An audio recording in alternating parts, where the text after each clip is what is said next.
Il est aussi historien du Québec et du Canada. Pourtant, la richesse de ses analyses s'abreuve également aux Sciences Po et à l'historiographie.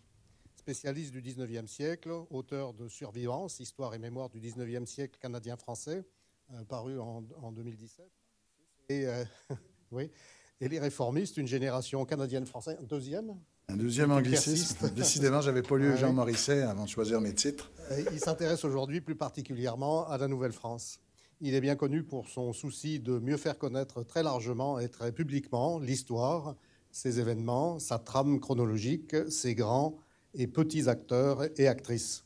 Éric est donc tout désigné pour poursuivre avec nous la réflexion amorcée par messieurs Bouchard et Morisset.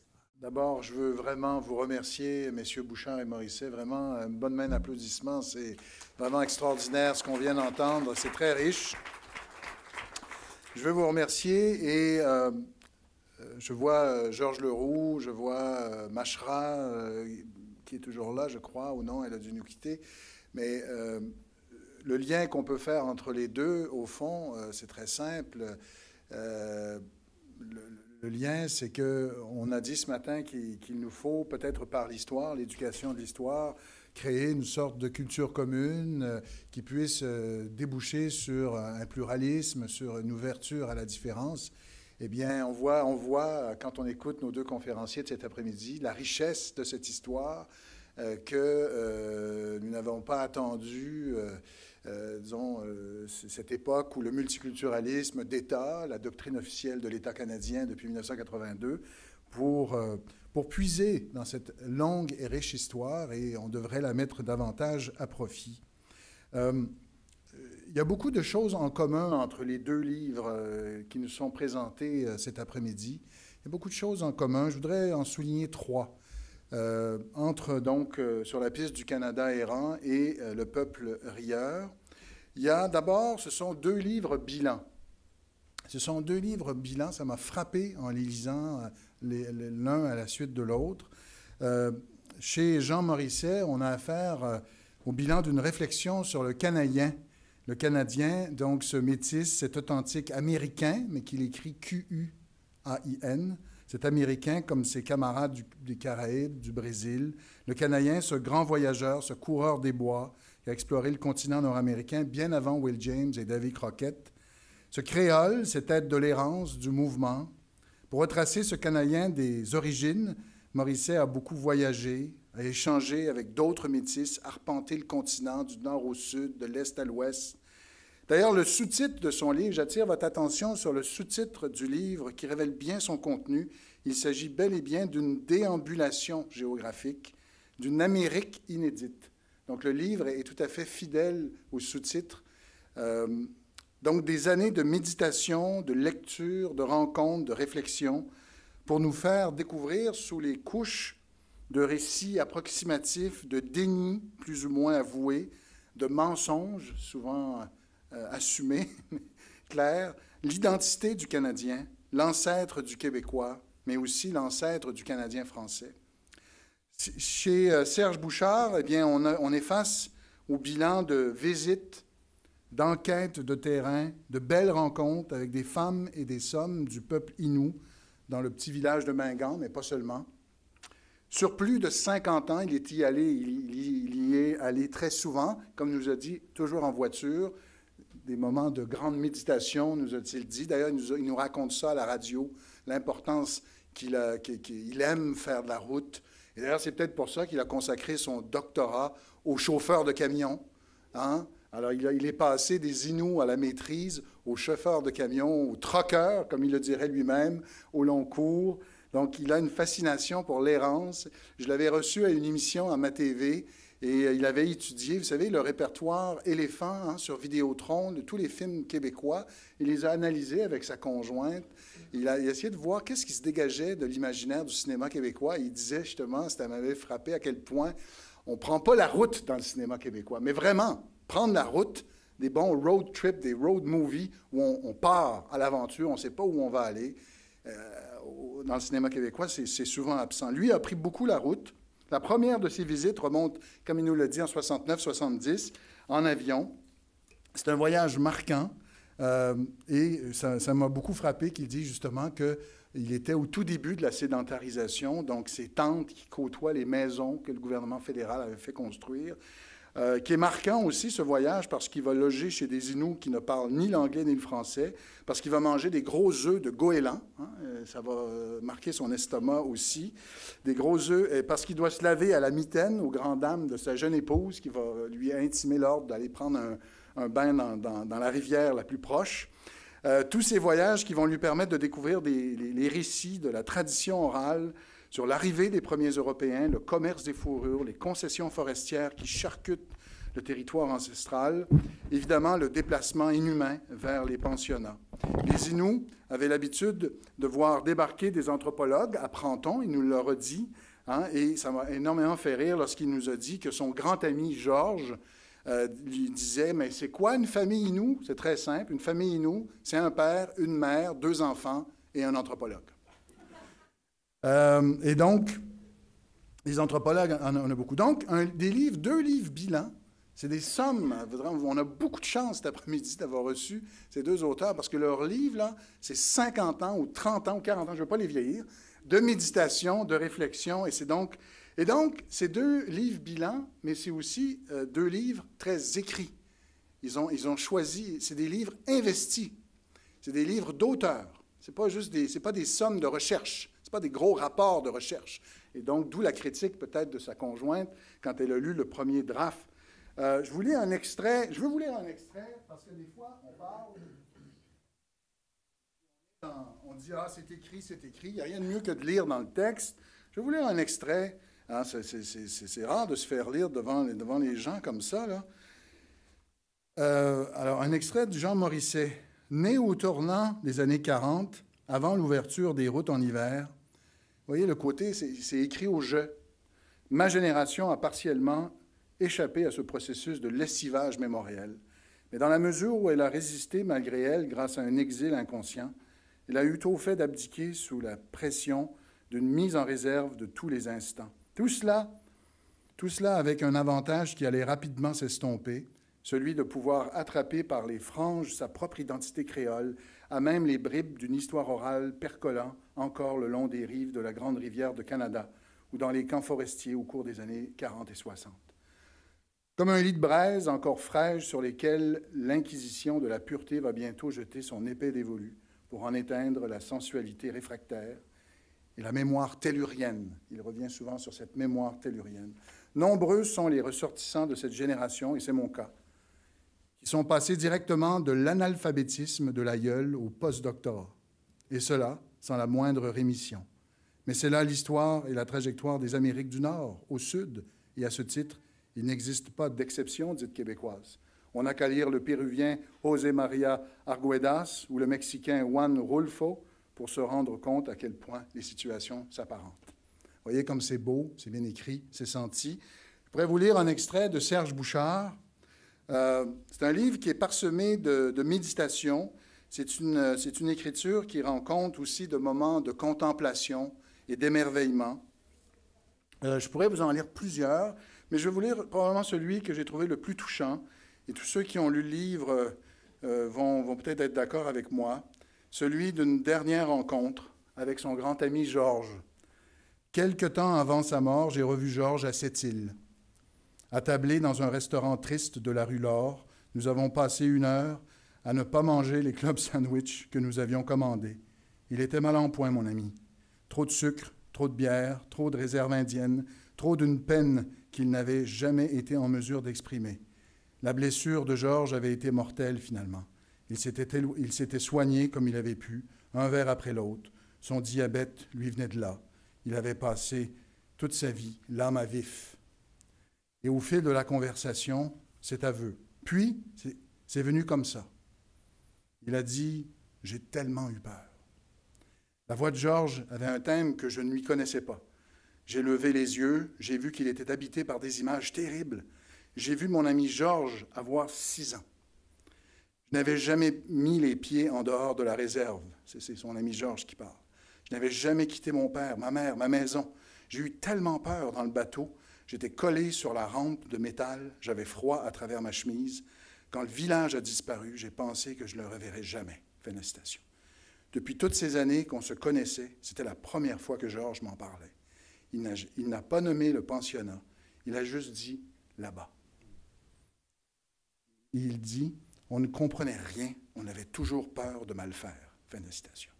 Mon ami qui riait si naturellement, mon vieil ami de 59 ans, maintenant pleurait. Là-bas, on lui avait enlevé sa fierté et ses dents d'ours. Donc, vous voyez, c'est des livres très écrits, très touchants, très investis. C'est des livres, donc, vous l'avez compris par cette dernière citation, engagés. On oppose souvent la connaissance et l'engagement. Les chercheurs engagés feraient primer leurs idées, leurs convictions sur la vérité, comme s'il y avait d'un côté l'idéologie et de l'autre la science. Nos deux invités montrent que cette opposition carrée est un peu vaine, et je ne veux pas les vieillir, mais pour arriver à combiner, comme ils le font, rigueur et engagement, il faut beaucoup de maturité. Ce n'est pas donné au premier venu. Et je pense que là, on l'a vu par leur engagement, par leur recherche, leur réflexion. Il y a dans les deux livres une grande maturité. Hein? C'est quelque chose qui a été, c'est comme des couches, hein? Ça a été déposé au fond d'eux, et ils nous l'offrent. Ils nous l'offrent dans leurs livres. Donc, l'engagement, vous le devinez, dans un cas comme dans l'autre. Le livre de Jean Morisset, c'est une charge contre la France coloniale, contre les loyalistes, qui auraient usurpé l'identité canadienne, mais aussi contre nos élites, qui nous auraient transmis la honte de nos origines, métisses, une culture d'emprunt, trop française ou trop british.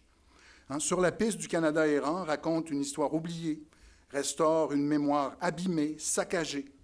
Et cette amnésie, cette incapacité d'assumer cette histoire longue, ces origines telluriques, comme il le dit, ben, ce serait à l'origine peut-être de notre ambivalence collective, de notre incapacité à choisir entre le Québec ou le Canada, entre le oui et le non, entre le Canada des Rocheuses ou un État français bien à nous. Ce serait peut-être ça, hein, on pourrait dire, une des sources de ce qui désespère Jean Morisset, c'est qu'il dit qu'il y a peut-être là quelque chose qui explique si on était plus en paix avec cette américanité, si on acceptait ses origines métisses, si on acceptait aussi la langue dont on a hérité, peut-être qu'à ce moment-là, on aurait moins d'ambivalence par rapport à notre destin.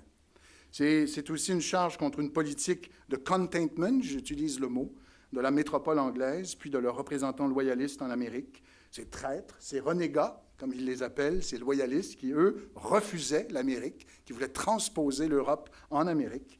Alors, la première cible de cette politique, rappelle Morisset, eh bien, ce furent les Canadiens, parce qu'à ses yeux, la Province of Quebec, de la proclamation royale de 1763, ben, c'était la première grande réserve, au fond, implantée en Amérique.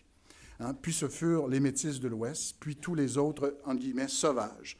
Morisset utilise le mot, mais pas du tout dans une acception négative. Un seul objectif, confiner les vrais Américains dans des réserves, étouffer ces identités d'origine, ces franco-créoles, les vassaliser. La dernière partie du livre m'a surpris, et là j'aimerais entendre Serge Bouchard. Je ne sais pas si vous avez eu la chance de le lire, M. Bouchard, mais il critique l'entente de la Convention de la baie James. C'est la première fois que je lis ça. Il propose une interprétation extrêmement originale de cette convention de la baie James qui est tant vantée en général, qui fait partie un peu de notre grand récit de la Révolution tranquille, de notre ouverture à la question autochtone, de notre main tendue comme Québec moderne. Évidemment, et vous, ben, vous critiquez ça, vous avez une lecture qui est très originale. Peut-être nous dire un mot à la fin, là, je sais que le temps presse, là-dessus. La charge de Serge Bouchard, je le dirais, mais sans du tout vous offusquer, elle est plus attendue, elle est moins frappante, peut-être plus attendue, et peut-être plus dans le sens de ce qu'on entend en ce moment. C'est qu'avant d'arriver à Mingan, vous aviez une sorte de préjugé favorable pour ces Indiens qui vous faisaient rêver tout petit. La vie des Inuits, leur histoire, leur tradition, leur mode de vie, leur spiritualité vous fascinent. Et en bon anthropologue, eh bien, Serge Bouchard montre que ce peuple refoulé, marginalisé, méprisé, est porteur d'une vision extrêmement riche, que ses héritiers méritent d'être entendus. Serge Bouchard associe cependant n'associent pas nécessairement leur sort à celui des Canadiens, lesquels apparaissent dans votre récit comme un peu des colons blancs. Et là, vous citez cet homme de cette île qui se dit, mais pourquoi vous allez apprendre la langue de ces gens-là? Il n'y a aucun intérêt à apprendre cette langue-là. J'ai appris, grâce à vous, et je vous avoue que c'était très flou pour moi, que justement, la Côte-Nord a été un domaine du roi pendant très longtemps. Je n'avais pas vraiment bien saisi ça. Je vous remercie. Ça s'est clarifié pour moi. Et donc, c'est un domaine du roi qui était immense et qui a permis aux Inuits de perdurer dans leur mode de vie traditionnel pendant si longtemps, qui a été charcuté après la conquête avec le Charlevoix. On a dit, tiens, Charlevoix, belle région, on va créer des seigneuries qu'on va concéder essentiellement des officiers écossais d'origine. Et plus tard, au 19e siècle, ben là, ça a été le Saguenay, évidemment, puis là, ça a été par la suite toutes les concessions forestières. Et vous nous permettez de comprendre pourquoi, justement, cette politique du domaine du roi a permis la préservation jusqu'à vous, jusqu'en 1970. Puis là, donc, vous avez été témoin, comme vous le dites, des dernières traces. C'est incroyable, hein, quand on y pense, des nomades qui vivaient dans leurs tentes. Alors, pour terminer, une chose qui m'a fait penser, moi, je revois avec émotion la visite du général de Gaulle en 1967. Quand il vient, il y a quelque chose de beau, il y a une réconciliation. Mais on dirait que les mots du général, en vous lisant Jean Morisset, ont pris tout un autre sens.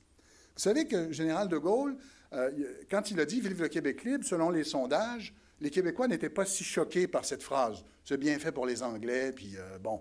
Il n'y a pas eu de désapprobation sur le « Vive le Québec libre ». Mais les sondages indiquent que ce que les Québécois n'ont pas apprécié, c'est quand de Gaulle a répété « Nous, Français, de part et d'autre de l'Atlantique ». Et il répétait ça constamment. Et quand j'ai lu votre livre, je me suis dit, dans l'esprit français de Charles de Gaulle, nous dire, à nous, que nous étions des Français, c'était nous élever. C'était nous élever, c'était faire hein?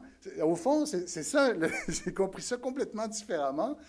Au lieu de dire c'est un rapprochement, au fond, on parle la même langue, la même civilisation, il voulait dire vous n'êtes plus des Canadiens, vous êtes des Français du Canada.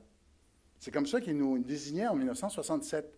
Et là, ça fait écho à cette hypothèse que je vois circuler, c'est que cet abandon de la France de 1760 serait peut-être dû au fait que nous n'étions plus des Français, au fond, à leurs yeux.